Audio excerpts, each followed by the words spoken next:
कोई ना कोई बंदे ने तुम्हें वन पीस ऑफ एडवाइस जरूर दी होगी।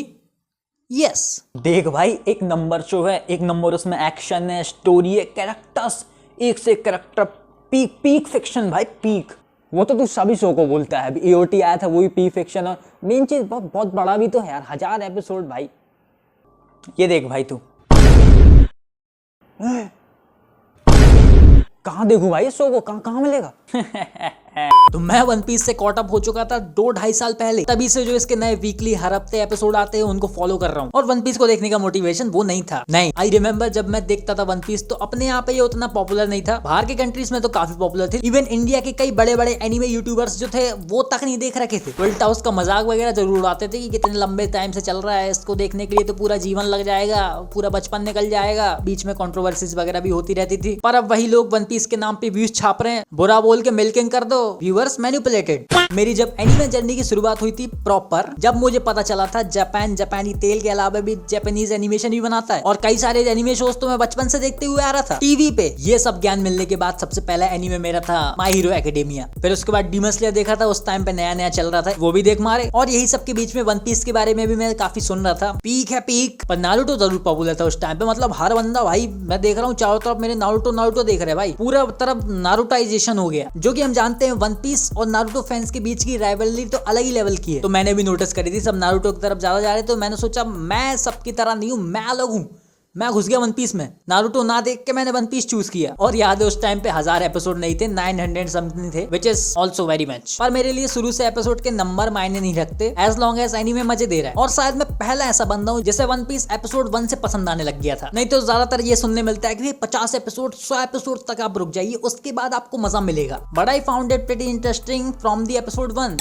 और लूफी तो है ही ऐसा बंदा है जो कि पहली नजर में पसंद आ जाए। जब कोबी उससे बोलता है कि हैं तुम्हें किंग ऑफ द पायरेट्स बनना है, उसका मतलब भी पता है तुम्हें, एंड लूफी बोलता है king of the pirates means king of the pirates, इससे ज्यादा इसका क्या मतलब होगा? ये पता नहीं अलग तरीके से एक हिट करता है कि भाई डोप। और याद रखना, जब मैंने नया नया एनीमे देखना चालू किया था, जब भी मैंने वन पीस को लपेट लिया, तो उससे आई थिंक फर्क तो पड़ता है। जब शुरू में एनीमे देखना हम चालू करते हैं तो हमें वो ज्यादा हिट करते हैं, ज्यादा देखते देखते वो चीज थोड़ी सी कम हो जाती है, क्योंकि आदत हो चुकी होती है। हम इतने प्रो हो जाते हैं कि हम कहानी थोड़ी बहुत गैस भी कर सकते हैं, एक थोड़ा सा आइडिया लग जाता है, at the end of the day सब ठीक हो ही जाना है। पर शुरू में ये सब नहीं रहता, सो शायद ये रीजन था जिससे कि वन पीस मेरे को शुरुआती से काफी पसंद आने लग गया था। छोटी छोटी चीजें भी काफी हिट करती थी, मतलब कुछ जो सैड सस्पेंस वगैरह बनाता था, मतलब काफी तेज लगता था वो। शुरुआत में सैड बैक स्टोरीज देखने मिलती हैं, कुछ डेंजर सीक्वेंसेस मिलते हैं, उनने तो भाई एकदम इवन रुला भी दिया था। इनफैक्ट सबसे ज्यादा किसी शो ने अगर मेरे को रुलाया है तो वो यही वन पीस ही है। काफी इंस्पिरेशन भी मिलती है लूफी एंड जोरो से। एक टाइम पे एक फेस आया था मेरे इसमें कि काफी ज्यादा अकेलापन हो गया था, कुछ सही नहीं जा रहा था, कुछ सही नहीं लग रहा था। यस, वही लॉकडाउन वाला पीरियड। उस टाइम पे वन पीस काफी हेल्प किया, काफी साथ दिया, क्योंकि स्ट्रॉ हेड से टाइम टू टाइम एक फैमिली की तरह कनेक्ट हो जाते हैं। और जितने भी दूसरे बड़े शोज है उनसे हम ज्यादा अच्छे से कनेक्ट हो पाते हैं, क्योंकि उनके साथ हम ज्यादा टाइम बिताते हैं। ऐसा यहाँ पे होता है, वो स्ट्रॉ हेड्स पहले एक तरीके से भाई बंधु बन जाते हैं, और जब स्टोरी से ऐसे कनेक्ट हो जाते हैं तो छोटी छोटी चीजें भी काफी इंपैक्टफुल तो लगती हैं। लूफी की तरह अपने सपनों के लिए लड़ना और कोई नहीं सिखा सकता, फिर चाहे वो सपना जो भी हो, because dream is a dream. और लूफी हमारा उतना स्मार्ट भी नहीं है, उतना दिमाग वगैरह भी नहीं चलाता, वो सीधा डायरेक्ट एक्शन लेने में ज्यादा वो प्रेफरेंस रखता है, और दैट इज द रीजन जिससे कि वो इतना आगे बढ़ पाता है, क्योंकि दिमाग चलाने वाले तो दिमाग चलाते ही रह जाते हैं। और सेम गोज विद जोरो। दुनिया के रास्तों में भले ही वो काफी ज्यादा कंफ्यूज रहता हो, पर जिंदगी के रास्ते उससे ज्यादा किसी के क्लियर नहीं है। स्ट्रॉन्गेस्ट स्वॉर्ड्समैन मतलब स्ट्रॉन्गेस्ट स्वॉर्ड्समैन बनना है। हिडन डिटेल्स एंड नॉर्मल, फिर एपिसोड बाय एपिसोड मैं शो एंजॉय करता हूँ। एंड पीक लेवल का जो जिंदगी का मजा मेरे को मिलना चालू होता है एनीस लॉबी आर्क से। एलाबास्टा में भी काफी मजा आता है, but we are talking about peak. यहाँ पे आके जो सीन बनता है वो घातक है। इस पीरियड तक मैं पता है 24 एपिसोड देखने लग गया था एक दिन में वन पीस के, मतलब सुबह बैठे रात को उठे, हो ही जाता है उतना इंटरेस्टिंग इसके बाद से। और पता नहीं क्या बात है कि वन पीस के एपिसोड ना उतने बड़े नहीं लगते जितने बाकी एनीमे के लगेंगे, रहेंगे 24 मिनट के, पर वो इसलिए होगा क्योंकि ये लोग क्या करते हैं, पहले ओपनिंग डलेगी, एंडिंग सॉन्ग डलेगा, और साथ में रिकैप भी रहेगा पुराने एपिसोड का। तो ये सब अगर तुम हटा दोगे, स्किप कर दोगे, तो 17, 18, 19 मिनट ऐसा कुछ कमाल मिलेगा, जो कि हाल निकल जाता है। एंड एपिसोड भी काफी लाइट फील होते हैं, एकदम भारी फील नहीं होते कि इतना सारा हमने देख लिया, तो इसलिए एपिसोड ऐसे हवा में निकल रहे होते हैं। जो गियर टू रिवील होता है यहाँ एनीस लॉबी आर्क में, भाई पीक गियर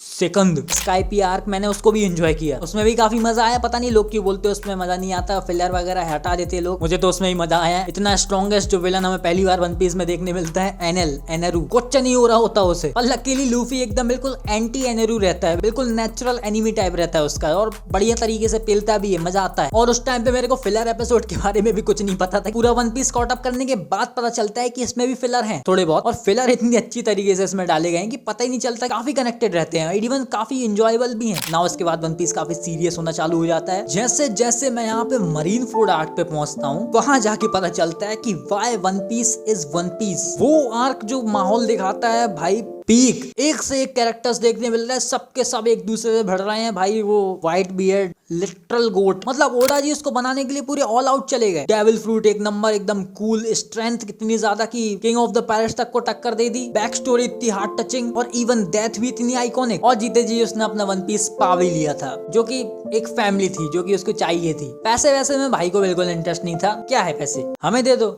यहाँ पहुंचने के बाद वन पीस मेरा टॉप फेवरेट एनिमे बन जाता है, एंड यस, जो कि आज तक बना हुआ है और वो बना भी रहेगा। इसलिए बस नहीं कि शो काफी अच्छा है, इसलिए भी कि जब मैंने इसको देखा था तो I was kind needed it. काफी नेगेटिविटी हो रही होती है उस टाइम पे, तो भाई काफी पॉजिटिविटी देता है ये शो। पता नहीं होता तो मैं क्या कर रहा होता। और यस, मरीन फोर्ड में जो एस वाला कांड होता है, उसको देखने के बाद तो भाई एक हफ्ते के लिए मैं अंदर से उड़ गया था, एकदम शांत। एंड मेन चीज, मेरे को स्पॉइलर पहले से मिल गया था। इंस्टाग्राम वालों को पहले से पता होता है कि मैं क्या देख रहा हूँ, कहाँ पहुंचा हूँ। उन्होंने पहले ही स्पॉइलर पकड़ा दिया था, पर पता नहीं क्यों मैं मानना नहीं चाह रहा था कि नहीं भाई ऐसा वन पीस में नहीं होता है, ये नहीं होगा, मान ले भाई।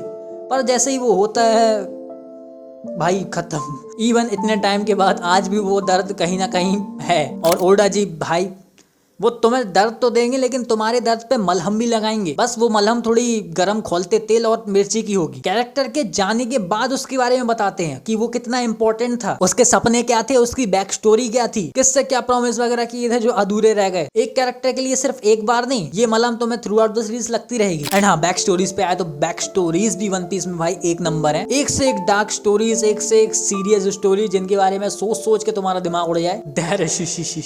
शुरुआत में वन पीस काफी लाइट शुरू होता है, शुरुआत में लगता है भाई कॉमेडी टाइप का शो है, मजे देगा तुम्हें आगे, पर धीरे धीरे टाइम टू टाइम वो थोड़ा सीरियस होता चले जाता है, काफी डार्क हो जाता है, जो कि होना जायज सी बात थी, क्योंकि रियल में तो उनके यहाँ का वर्ल्ड और भी ज्यादा डार्क है, और भी ज्यादा वहाँ पे सीरियस माहौल है। वो तो हम कहानी स्ट्रॉ हैट्स के नजरिए से देख रहे होते, तो वहाँ पे हमें पीस ऑफ केक लगता है काफी टाइम पे यहाँ पे चीजें। पर एक तरीके से दुनिया में भूचाल आया होता है, जिंदगी का किसी की कोई भरोसा नहीं, कब क्या हो जाए, कौन पायलट अटैक कर दे, गाँव खत्म कर दे, क्या पता। और मरीन फोर्ड के बाद से मैंने वन पीस को देखने की स्पीड थोड़ी सी कम कर दी थी, एपिसोड मतलब कम कर दिए थे देखना, क्योंकि मुझे जो सीरीज बहुत पसंद आती है मैं उसको ऐसे ही करता हूँ, क्योंकि जल्दी खत्म हो जाएगी तो उसके जैसा शो नहीं मिलेगा ना। वो हर हफ्ते नए एपिसोड का वेट करने वाले कर्ज पे मैं नहीं जाना चाहता था, इसलिए मैं आराम से कर दिया था। ये बात तो क्योंकि सही है वन पीस में भाई, शुरू में भले पहली नजर में तुम्हें लगे भाई 1000 एपिसोड, पर जैसे तुम उसमें घुसोगे ना समझ में आएगा भाई सिर्फ 1000 एपिसोड, इससे मैं कुछ नहीं हो रहा। तो इसके आगे के जितने भी आर्क्स वगैरह है वो मैंने धीरे धीरे एंजॉय किए। कुछ मूवमेंट तो इसमें ऐसे आते कि तुम्हें लगता कि भाई तुम घुस के मारो भाई उन कैरेक्टर, कुछ बंदों इतने टाइप के विलन्स हैं, पर अपनी स्टोरी के मेन कैरेक्टर्स ही उनको इतना बुरी तरीके से पेलते हैं, मतलब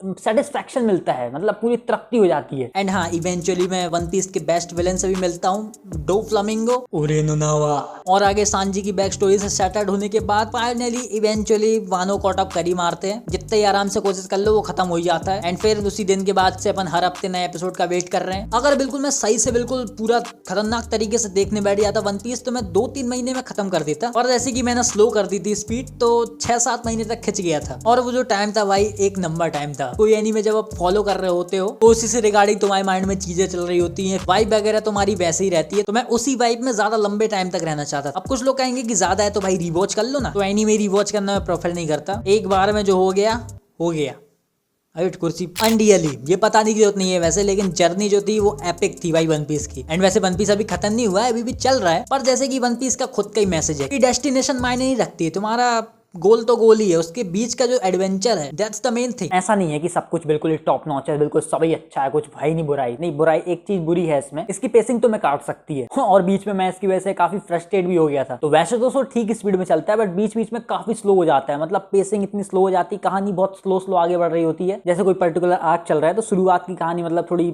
ज्यादा टाइम लेगी डेवलप होने में, कभी कभार वो बोरिंग भी हो जाता है, but at the end of each arc तुम्हें सेटिस्फेक्शन मिल ही जाएगा, मजा आ ही जाएगा तुम्हें देख के। थोड़ा बहुत तुम्हें डील करना पड़ेगा, ये चीज एनीमे में बस है, मांगा बिल्कुल मतलब स्मूथ चलती है इसकी। तो ओवरऑल तो एक्सपीरियंस बढ़िया है। और लूफी के कैरेक्टर से मैं ज्यादा रिलेट इसलिए भी कर पाता हूँ कि वो मेरे टाइप का है, अपने गोल के अलावा कुछ दिखता ही नहीं। बंदी बुंदियों से तो भाई बिल्कुल ही अलग। Because the most important thing is dream, the goal, not the goal. जब वो गोल पूरा होगा तो गोल खुद गोल घूम के आएंगे। और एक टाइप से ऐसा भी लगता है कि वन पीस मेरे लिए भी बना हुआ था क्या, ऐसा रिलेट हो गया। एंड यस, सही में भी मैंने काफी कुछ यहाँ पे सेक्रीफाइस कर दिया है गोल्स के लिए। तुम्हारे लिए एक सजेशन रहेगा, शुरुआत में मैंने वन पीस इंग्लिश डब में देखना चालू किया था, तो कुछ ओपनिंग जो वन पीस की शुरुआत में वो इंग्लिश डब थे और काफी लोगों ने उनको ध्यान नहीं दिया, या तो उन्हें जापानीज में देखा था या फिर इसके ओपनिंग तो स्किप कर ही देते हैं। तो बात यह है कि मुझे इंग्लिश डब ओपनिंग ज्यादा पसंद आई थी जापानीज डब से। आज भी मेरे पास वो डाउनलोड रखी है, मैं सुनता हूँ, तो इसलिए मैं कहूंगा चेक जरूर करना। ओपनिंग 1 से ओपनिंग 4 तक ये 4 ओपनिंग ऑफिशियल इंग्लिश डब हुई थी, फनीमेशन ने करी थी, काफी बढ़िया करी है। एंड यस, वो फर्स्ट लेजेंडरी ओपनिंग भी इंग्लिश डब में ज्यादा अच्छी लगी मेरे को, तो ट्राई करके देखना। वैसे एनीमे ओपनिंग एक बार में पसंद नहीं आती, ये उनका अलग ही लॉजिक चलता है, बार बार सुनो तो अपने आप पसंद आ जाती है। और ओपनिंग 4 के बाद से फनीमेशन ने फिर इंग्लिश डब में नहीं करी ओपनिंग, उसके बाद से जापानीज डब में रहती है, एंड वो भी बढ़िया थी। फिर शुरुआत की कुछ 9-10 ओपनिंग तो भाई एक नंबर है, उसके बाद से उतना मजा नहीं आता फिर ओपनिंग में। And this was my OP experience of OP. इस शो की एक स्पेशल कुछ बात है, ऐसे शब्दों में नहीं बताई जा सकती, कुछ तो मतलब इसमें बात है जिसकी वजह से एक स्ट्रॉन्ग कनेक्शन बन जाता है शो से, मतलब एक बिल्कुल लविंग